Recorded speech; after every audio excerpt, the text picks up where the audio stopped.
जी अस्सलाम वालेकुम गाइस, क्या हाल चाल है। मैं थोड़ा अपना प्यारा भाई असदुल्ला जोइया आज तो एक नया इन्वर्टर एक नया व्लॉग नाल लैके आए हैं। वो दिखाने इन्वर्टर तैयार कर रहे हैं मोहम्मद शुएब।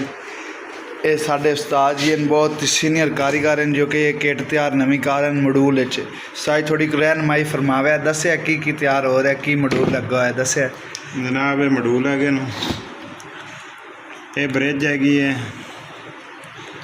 ये किट है, चेक करो ज़रा। बहुत ही प्यारी किट तैयार कर रहे हैं सर जी।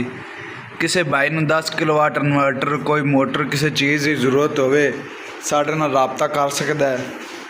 आ चेक करो मोटर अपने कोल पईयां टाइम मैक्स दियां 10 हार्स पावर 7.5 हार्स पावर वेख सकते हैं तुसीं।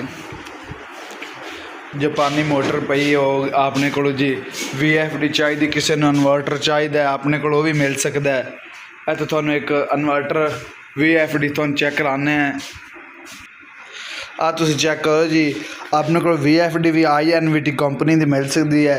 जैन मैं किहड़ा आम लफ्ज़ है पंजाबी आंदे ना कराची वाला डब्बा चाहिए अपने को कराची वाला डब्बा अवेलेबल है। चेक कर सकते हैं 15-18 की अपने को इन्वर्टर मिल जाएगा जी।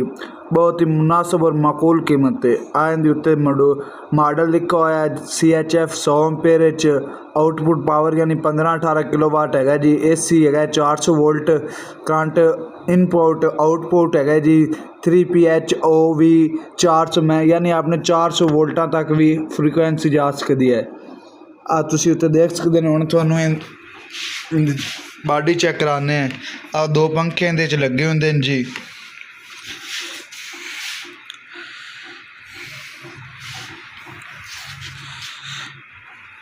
किसी भाई नूं 15-18 इन्वर्टर उस तो बाद 11-15 आ भी चेक करो 11-15 का इन्वर्टर पे हुए 11-15 15-18 18 बाई 100 कंपनी भी अपने को अवेलेबल हैगी है जी।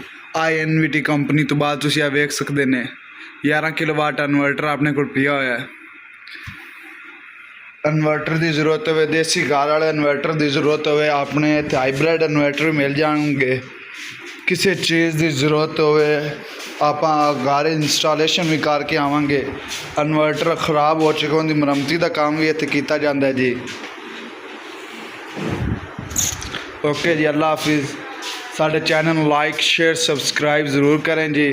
अगर साडे चैनल ते नवे ने तो वीडियो साड़ी शेयर भी करो और आंदे ना कि घंटी वाले बटन दबाना ना बोले। ओके जी, अस्सलाम वालेकुम।